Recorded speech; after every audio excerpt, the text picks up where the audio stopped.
আমি একজন শহীদের পিতা হয়ে এবং এখানে উপস্থিত যারা আছেন প্রত্যেকটি শহীদের পরিবারের পক্ষ থেকে এসে আজকে রাজপথে উপস্থিত হতে বাধ্য হয়েছি।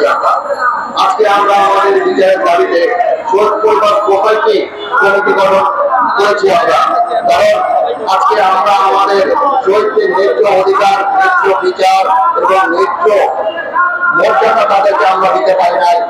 আজকে আমরা রাজপথে এসে নেমেছি আমাদের বিচারের দাবিতে। এর আগেও আমরা শাহবাগের কর্মসূচি পালন করেছি শহীদের বিচারের দাবিতে, কিন্তু আমরা কোন প্রকার দৃষ্টান্তমূলক কোন উদাহরণ তারা আমাদেরকে আজকে দিতে পারেনি। এই সরকার আজকে যারা আমাদের শহীদ যারা হয়েছে যাদেরকে আমরা রাজপথে থেকে নিয়ে এসেছিল সমন্বয়করা, সেই সমন্বয়করা আজকে তাদের ক্ষমতায় তারা উপদেষ্টা হয়েছেন, অথচ তাদের যাকে আমরা যারা শহীদ হয়েছে আহত হয়েছে তাদের বিচারের দাবিতে তাদের কোনো পদক্ষেপ আমরা দেখতে পাচ্ছি না।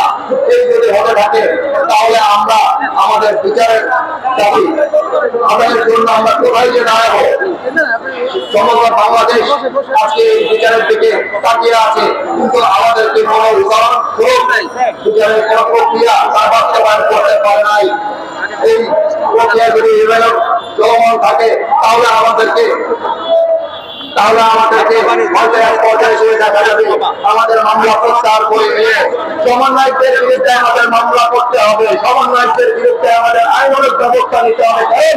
তাদের যাতে আজকে তারা যারা রাজপথে নেমে এসে শহীদ হয়েছে তাদের পাশে আজকে সেই সমন্বয়করা নাই। আজকে একজন সমন্বয়ক আহত হয়েছে, আপনারা দেখাতে পারবেন দৃষ্টান্তমূলক? পারবেন না, কারণ তারা তাদের ক্ষমতা তাদের স্বার্থ সিদ্ধির জন্য তারা আজকে রাজপথে আমাদের সন্তানদেরকে নিয়েছে, নিহত করেছে, শহীদ করেছে এবং আহত করেছে। আমি সকলের প্রতি আহ্বান জানাবো, আজকে আমাদের এই শহীদ হত্যার বিচারের দাবিতে প্রত্যেকটা আবহাওয়া জনসাধারণ আমাদের পাশে এসে দাঁড়ান। সবাইকে ধন্যবাদ।